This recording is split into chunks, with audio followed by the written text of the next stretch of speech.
Hi, hello. Welcome to another episode of Isaiah's Newsstand. It's your host, Isaiah Edwards. The date is November the 28th, 2024.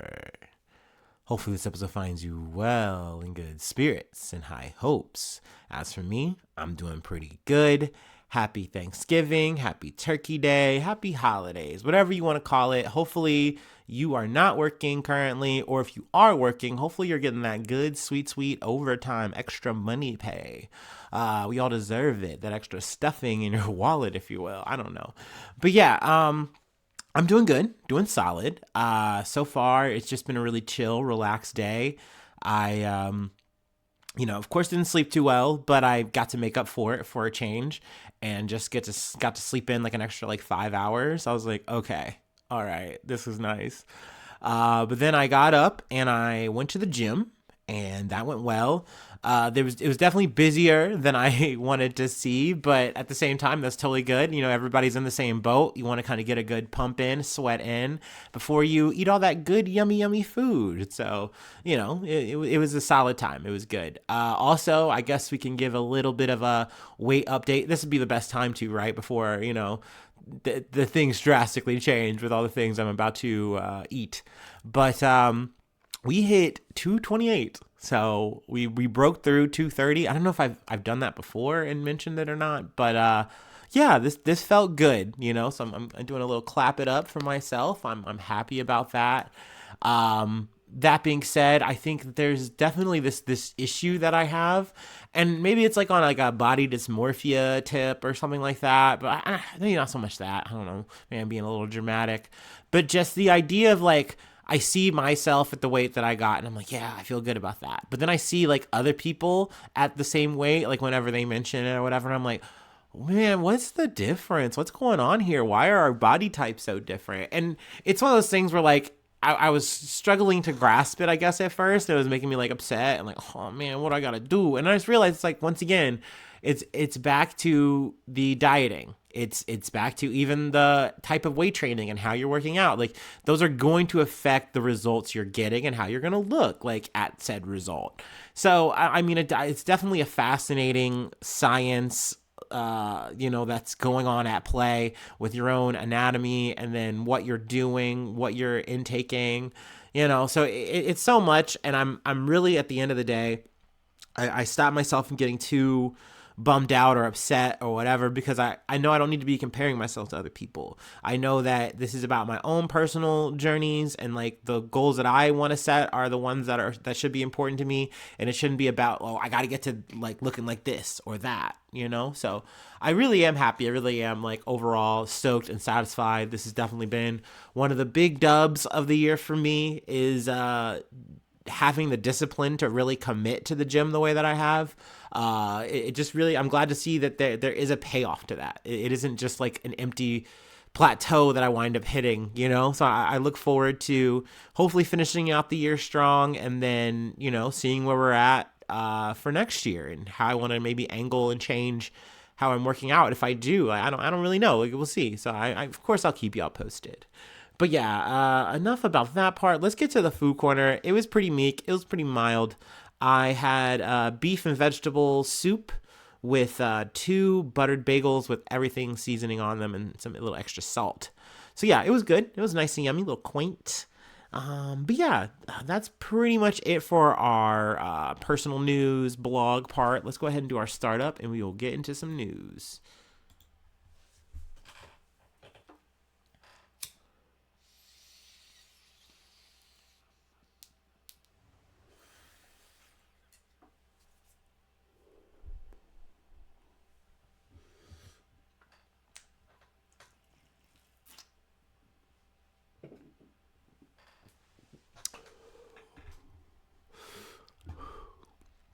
From NBC News. 3 Americans detained in China are released in prisoner swap, officials say. 3 American citizens who have been detained for years in China were released, a State Department spokesperson said on Wednesday. They are Mark Sweden, Kai Li, and John excuse me, and John Leung. Lee, 62, who is from Long Island, New York, was detained in 2016 and sentenced to 10 years in 2018 on espionage charges his family says are baseless.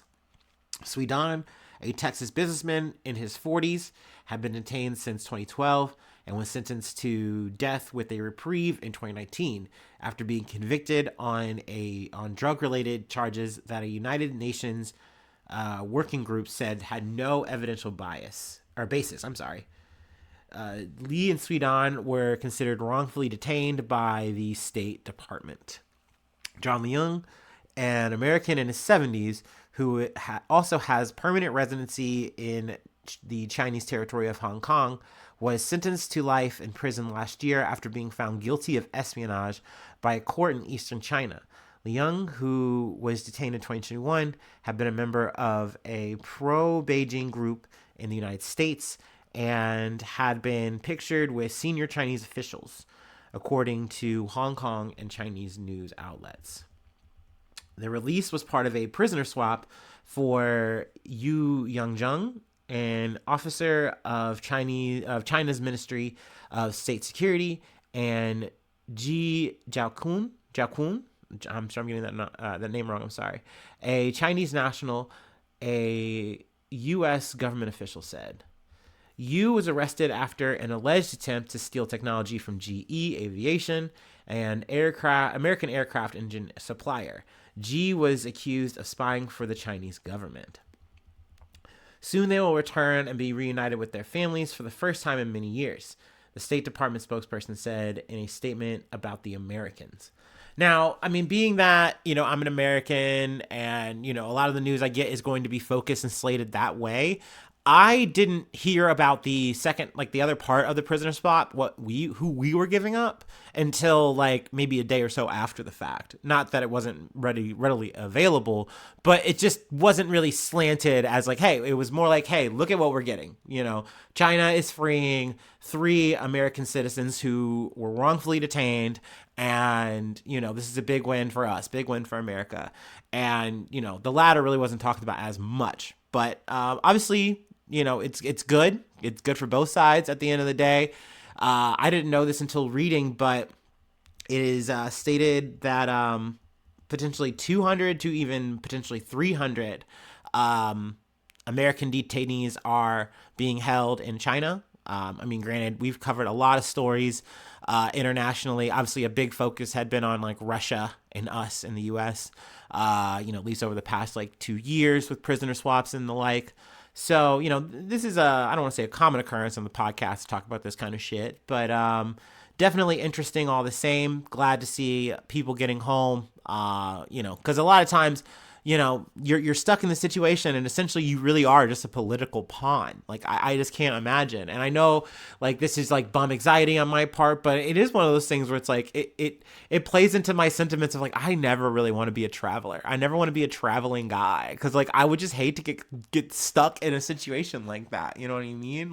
All because I wanted to go to the Great Wall of China or something. I don't know, man.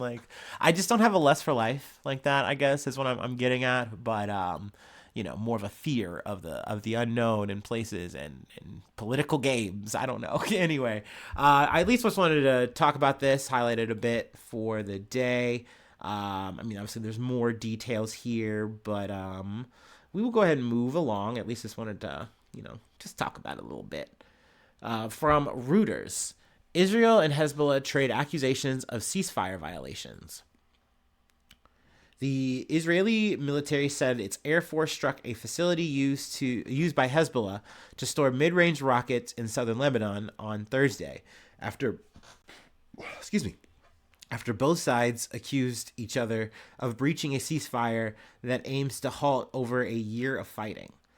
Israel said it opened fire on Thursday towards what it called suspects, with vehicles arriving at several areas in the southern zone, saying it was a breach of the truce with Iran-backed armed group Hezbollah, which came into effect on Wednesday. Hezbollah lawmaker Hassan Fadlallah, I'm totally going to butcher this, I'm sorry. Fadlallah in turn accuse Israel of violating the deal. The Israeli enemy is attacking those returning to the border villages, Fadalala told reporters, adding there are violations today by Israel, even in this form. The Lebanese army later accused Israel of violating ceasefire several times on Wednesday and Thursday. The exchange of accusations highlighted the fragility of the ceasefire, which was brokered by the United States and France to end the conflict, fought in parallel with the Gaza war. The truce lasts for 60 days in the hope of reaching a permanent cessation of hostilities. So, and I guess that's a thing that's kind of weird, right, about how the 60 days works is like, are we doing 60 days and then like, are we thinking we're going to be getting back to it? But that doesn't seem like how the ceasefire is narrated, at least when I first read it, or at least, what I've interpreted and heard from it, is that this is supposed to be a wind down in those 60 days, and there's not supposed to be any violence, and it's supposed to stay to a permanent ceasefire. So I don't know, but I at least from what Israel is saying is that they hit an arms like military facility or whatever, saying that it's like Hezbollah is going to use this to, arm themselves, and we don't want that. So we're making an action here. But then on the other side from Lebanon, they're saying, well, you guys are just hitting anybody who's coming into this area, knowing that these are a lot of displaced people who are trying to get back home as soon as possible to try to pick up the pieces of their life that you guys fucking fucked up. It's like, there's no ifs, ands, or buts about that. You blew all this shit up to try to, quote unquote, get Hezbollah. And it's like, okay, well, now people want to go back home, just like people in Israel want to go back to their home up north. So, we have this potential ratcheting up of hostilities, though from what I've heard, I think only 2 people have been injured, at least from the airstrikes from Israel on that military facility or what have you. So, I hope that casualties stayed to a low. We will see if this is going to be something that, at the moment, from what I'm gathering, it isn't anything that's broken the ceasefire in terms of like, oh, we're going right back at it. And it also does kind of match what has happened before when these ceasefires have been brokered, that there is, blips and problems that kind of come up, and it's like, okay, so is this going to hold or is this not going to hold? But hopefully this holds. Hopefully, it continues, and hopefully we can have more ceasefire talks just between Gaza and Israel, though I know that is something that I'm not really holding my breath on, but I would just be happy to hear about and talk about. Also, I think it's worth noting too, I didn't mention it when we initially covered this, that UNIFIL, which I believe is a UN, I can't remember if that's like a French back portion or whatever, but they're going to also be involved in this process of like occupying the southern Lebanon with Lebanon forces, and Hezbollah is supposed to be out of it. But yeah, we will see. We will see how the ceasefire goes. I just knew that was an update that I needed to get to, and yeah. But speaking of updates, we got a update about our president-elect, Donald Trump. Some Trump news from USA Today.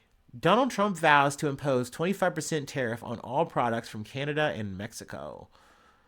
President-elect Donald Trump vowed Monday that on his first day in office, he would impose a 25% tariff on all products coming into the United States from Mexico and Canada. As everyone is aware, thousands of people are pouring through Mexico and Canada, bringing crime and drugs at levels never seen before, Trump wrote in a post on his social media platform, Truth Social.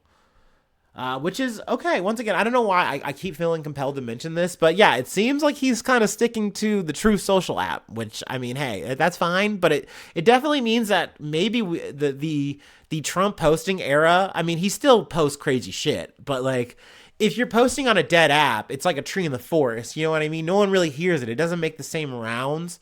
So maybe this is pointing to a 8 years potentially of Trump posts that I'm not really going to see that much of. But then who knows? Maybe he will just keep finding ways to top himself to the point where like oh God, and I'm shuddering to think about this. People starting to screenshot Truth Social posts and then put them on other social media apps. I really hope that that's not the draconian future that we're walking into, because I don't want to see it. I don't want to feel that. I don't want to experience that reality. But anyway, let's continue.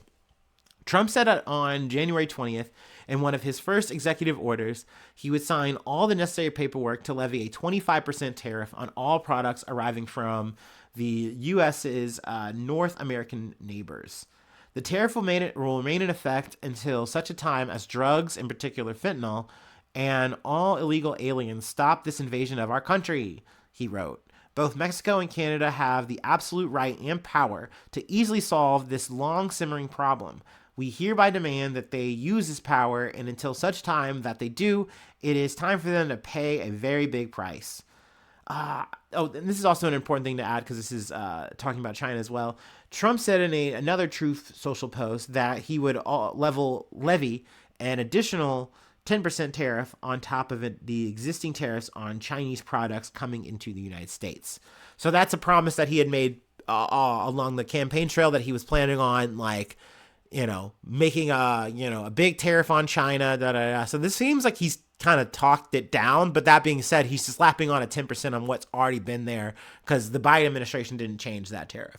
Now, from what I'm gathering, economically, no one likes this. The only people who like this are diehard Republicans or just dumb people. Like dumb people that are like you and me and just like, I think this is going to be a good thing because he said it's going to be a good thing. But it's like, no, generally what people are saying that, especially just kind of using the example between the U.S. and China, if the U.S. continues to increase and keep high tariffs on China, well, then that's just going to make an essential trade war. Well, they just raise the tariffs on us, and then we wind up paying more for goods at the grocery store or wherever we're buying our shit. So that's not good. And to say, okay, I'm going to double down on this logic and use these tariffs as quote unquote a motivator to make other countries do what we want. Mind you, these are our allies, by the way. Mexico and Canada are our allies. These are our neighbors. And essentially he's saying, well, if you don't do something about these drugs, then, and about these illegal, immigrants, then we have a problem, and I'm going to solve them with these tariffs, which everyone is saying, dude, this is a bad idea. This is not going to get you what you want. You are just going to make retaliatory tariffs a fucking thing. Or you're going to wind up crippling another economy, and that's not going to make relations with them any better either. So essentially you have Scheinbaum and Trump. I know they talked. There was another article I read before I even got on recording where it's like they did wind up having a talk, and they both kind of seemingly took different takeaways from it. Trump's like, okay, yeah, we're going to close the border, And Scheinbaum's like, no, that's not what we're trying to do here. We're trying to keep open lines of communication, keep the bridges open in terms of like dialogue. And, I'm trying to make this a situation where we're not fighting this way via tariffs, and we're actually sitting down at a table to really work through these issues. Now, Canada with Justin Trudeau, I've heard of like an internal country freak out about it a little bit, like, oh, what are we gonna do? We got to figure out how we're gonna shore up for this kind of thing, and but at least in terms of the face of it with Justin Trudeau, he's more or less said, hey, we're going to sit down with Trump at some point and we're going to talk about this stuff. We're going to work it all out. We don't want it to escalate to something that it doesn't need to be. Obviously, I'm paraphrasing all this shit. But, it's definitely a shakeup. Like, I agree with the narrative that this is really bad economics to try to do tariffs and just say, hey, we're going to make you pay an extra price for whatever reason just because it's going to make us better. Or because, at least in this narration from Trump, that, oh, this is the only way to make you do what you need to do, which is like, this isn't going to solve the problem. And also, once again, pointing the finger at these nations and saying, it's on you and your people. When it's like, no, it takes two to tango here, and we can work these kind of situations out. Mind you, this is so far removed from what I feel like we should be doing in terms of like border security and all this shit. I think we are definitely worrying about the wrong things and going about solving these problems all the wrong ways. But hey, that's where I go and I say, hey, I'm a fucking idiot. I don't, I'm saying all this shit from my shitty armchair, but it remains to be seen what's going to actually happen when he comes into power in January. I believe, January 20th or whatever. I don't know, whatever day he gets into power, gets into office. But we'll see what he does day one. But this was a relevant uptick in rhetoric from Trump. So, but yeah, speaking of like Trumpian things, conservative things, and bad news, at least the way I'm looking at this shit. let's close out with some local shit. But yeah, let me go ahead and take my last break, and we will close it out.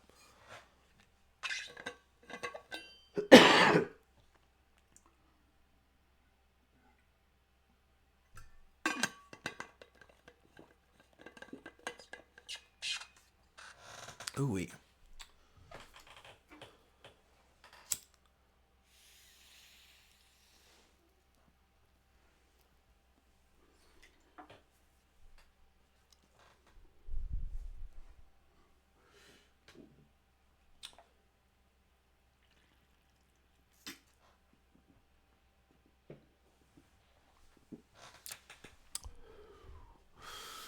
Ooh. All right. Our last story comes from the Columbus Dispatch. Ohio Governor Mike DeWine signs bill to restrict bathroom access for transgender students. Governor Mike DeWine signed a bill to prohibit transgender Ohioans from using bathrooms that align with their gender identity, his office said Wednesday. The new law will require K-12 and college students at public and private schools to use bathrooms and locker rooms that match their sex assigned at birth. It also bans multi-occupancy gender-neutral restrooms and prevents transgender students from sharing overnight accommodations with peers of the same gender. Sorry if you hear the dogs barking back there. In the measure was folded into Senate Bill 104, which will update a state college credit program. Representative Adam Byrd, Republican New Richmond, thanked Mike DeWine on X Wednesday for approving the legislation 2 hours before the governor announced his decision.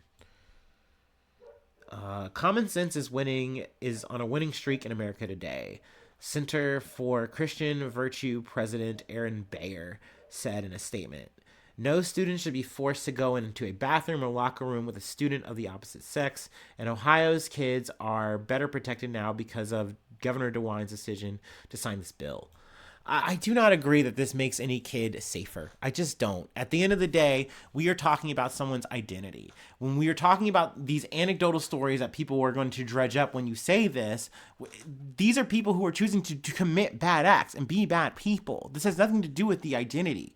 Like, it just isn't. You are upset and, oh, this person is different from me, so I'm confused and upset about it, and I'd rather just not have to deal with it. But in that situation, you are putting someone who is saying, hey, I am not, this gender, so I don't want to go into a bathroom and feel super fucking awkward and have people potentially harass me. Like, you're putting people through a situation that is going to be unsafe for them, potentially.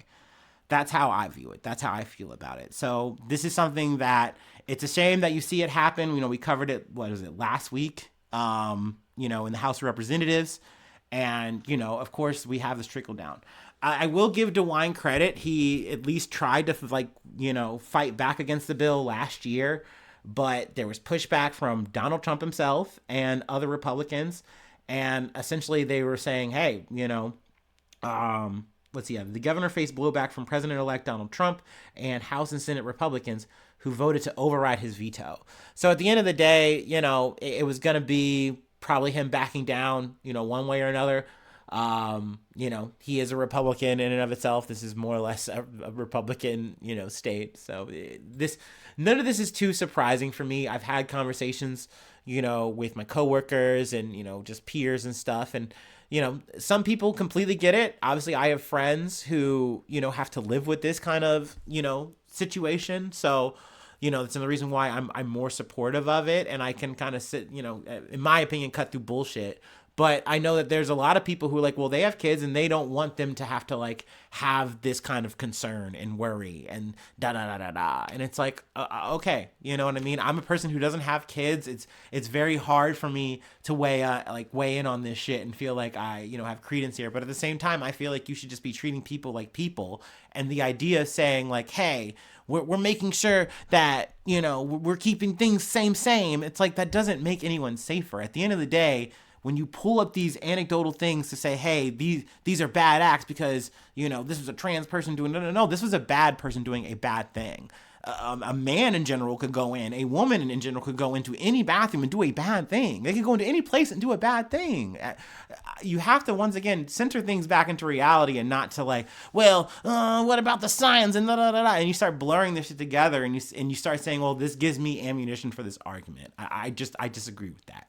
And I know I'm doing a spaghetti approach to try to explain my shit on here, but that is just how I feel about it. So I always do try to mention this shit and say, at least my 2 cents about it. That's all I can do.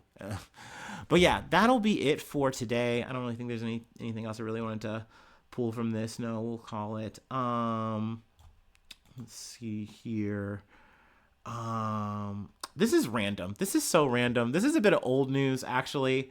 I've been kicking myself, but I've been seeing, like, I don't know if you ever like are going through a thing, you're trawling through like a site page, and you see like clickbait news ads.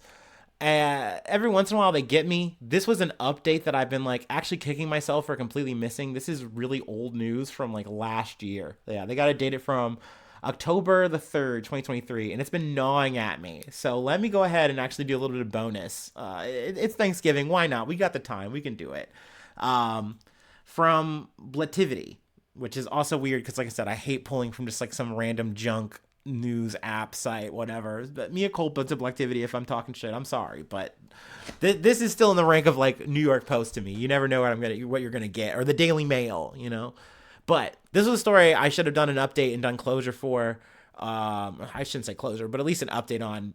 Anyway, let's just do it.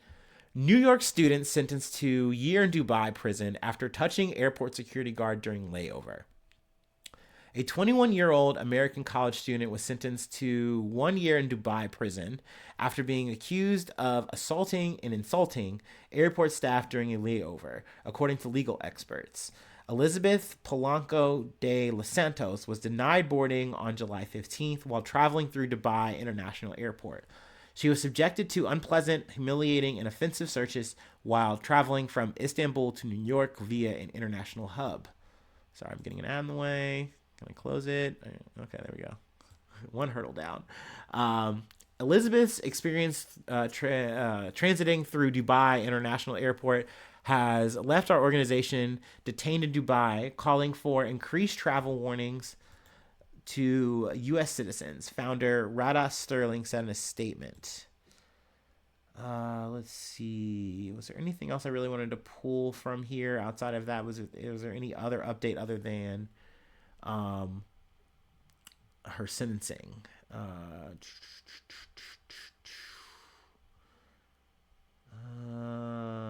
Nope, doesn't look like it. So yeah, it really wasn't too much of an update when I really get to. There's more details, obviously. If you want to go to Blativity and get reacquainted to the story. But yeah, I was really hoping that she was going to get out or something like that. You know what I mean? That they were just going to give her a high fine and she was going to be able to go.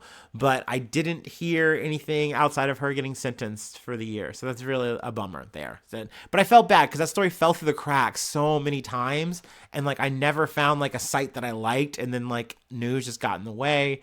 So yeah, a bit of bonus there. And I know I didn't cover it well. Mea culpa. But anyway, that will be the episode for the day officially. If you'd like to help out, support the effort, I do have a Patreon, patreon.com/Isaiah News. Feel free to support the effort that way. But if you need to send any feedback, IsaiahNews1@gmail.com.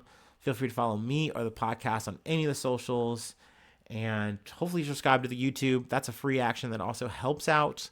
Leave a like, leave a cool comment. Sharing is caring. And hopefully I see you soon for some more good news. I love ya. Bye-bye. Mwah.